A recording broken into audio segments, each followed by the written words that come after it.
तिकडे बघा. कुंडली भगवान.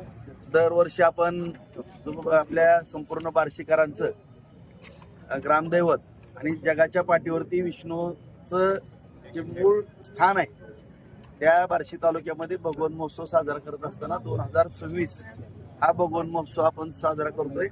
आणि आज त्या सर्व पूर्व तयारीच्या निमित्तानं या रंगमंचाचं आज उद्घाटन झालेलं आहे. आताच ताईंनीही दिनांक 21 तारखेला खऱ्या अर्थानं 20 तारखेपासून सुरुवात होते कार्यक्रमाची. त्यामध्ये महिलांकरता खास जी मेजवानी ठेवलेली आहे 21 तारखेला होम मिनिस्टरचा कार्यक्रम त्या ठिकाणी आयोजित केलेला आहे. आणि 22 तारखेपासून परत सर्व कार्यक्रम या ठिकाणी 28 तारखेपर्यंत आहेत, आपल्या सर्वांनाच माहिती आहे. आणि हे सगळे कार्यक्रम भरगच्च असे कार्यक्रम या ठिकाणी आपण ठेवत असताना प्रामुख्यानं भारतीय जनता पार्टीचे प्रदेश अध्यक्ष आदरणीय चव्हाण साहेबांना या निमंत्रण दिलेलं आहे.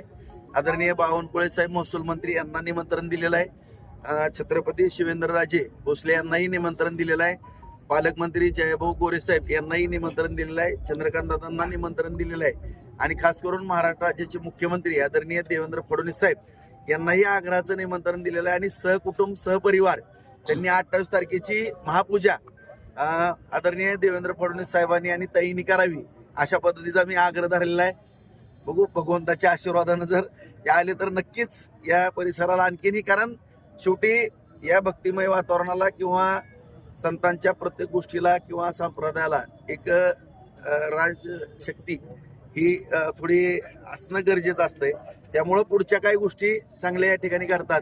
त्यामुळं साहेबांनी या ठिकाणी आल्यानंतर बऱ्याच काही गोष्टी या ठिकाणी भगवंत मंदिराच्या परिसरामध्ये घडू शकतात.